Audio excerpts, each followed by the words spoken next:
But let's concede it at once, it's a very charming lake, and it's a pity that it has to be flooded. I'm quite convinced that the power scheme is going to ruin the most scenic attractions of Lake Peder and the Lake Peder area. Briefly, the controversy is over a government plan for a big hydroelectric scheme. Lake Peder, in a national park, would become part of an inland sea, which, its critics argue, would spoil the natural beauty. Small planes have been using the lakeside beach of quartzite sand for 20 years, here in the almost uninhabited southwest of Tasmania.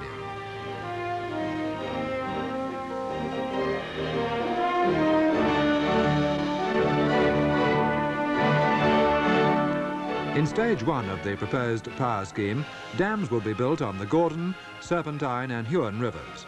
They would form two lakes linked by a canal, and there'd be one power station. Opponents of the Hydroelectric Commission's plans have formed a campaign committee. And a petition signed by 10,000 people has, at their request, been presented to Parliament by a Labour member, Mr. Ray MacDonald.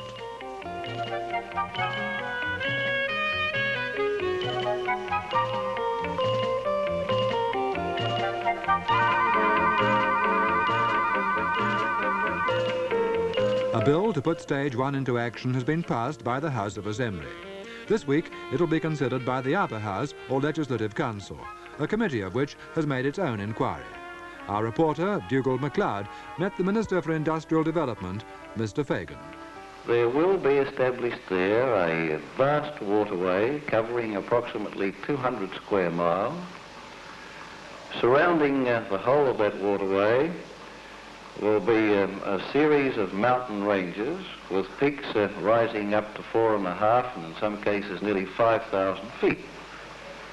And in the winter time, on some winters when the mountains are covered with snow, it will be a magnificent sight. And in the calm days, that vast waterway will reflect the whole of the magnificent scene that's all around it. And by opening up this area, building roads into it as we've done, and more roads as we intend to do, many people who would not be able to visit the area now will have an opportunity of seeing it. You'll be aware that the Tasmanian government has often had applied to it the term hydro-happy. Well, hydro-happy is an expression that's been used. I just wonder where the state of Tasmania would be today if we hadn't developed hydropower to the extent that we have. It's the fundamental basis of nearly all of the secondary industry in the state. And the secondary industry now, of course, is the biggest employer in the state. The government has decided that nuclear power stations, an alternative suggested by those wanting to save the lake, are not yet an economic proposition for Tasmania. The Hydroelectric Commission has built its own road into the southwest, and it's now largely complete. This means bushwalkers can now drive to a point only 4 hours by foot from the lake. Previously, the walk-in took 2 or 3 days. By air, it's not much more than half an hour from Hobart.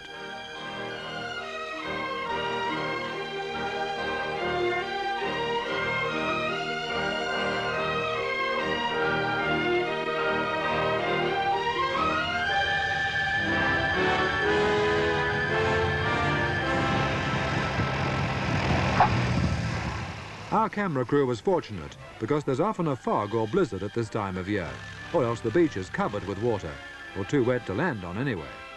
The beach was 100 yards wide. In summer, it can be 400 yards wide when the lake level drops.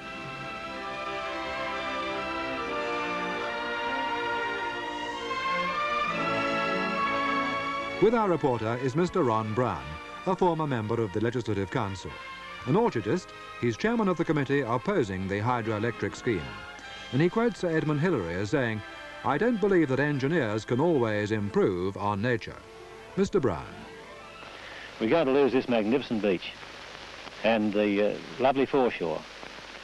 And what is going to happen around the long line of foreshore which will be created, the dead trees and drowned trees, I hate to think. But isn't it going to be changed rather than ruined? There will be a lake here, a much bigger lake. No matter how well you make storages, in my opinion, they're always artificial. And this beautiful lake here will be replaced by what I would class as an inland sea. You don't think then the new lake will compare very well with the present one? No, it won't compare anywhere near with the present one for beauty. Can you see any alternative for the Hydroelectric Commission, another source of power apart from here? Oh yes, there are alternatives. And the alternative, of course, would be to proceed with the development of the Gordon River scheme, just to the north of this one, and leave this place completely untouched.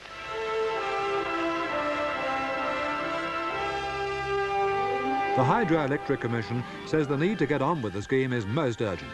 Thousands of Tasmanians argue that it will spoil the Lake Peder National Park. This week in Hobart, the pros and cons will be discussed in the Legislative Council.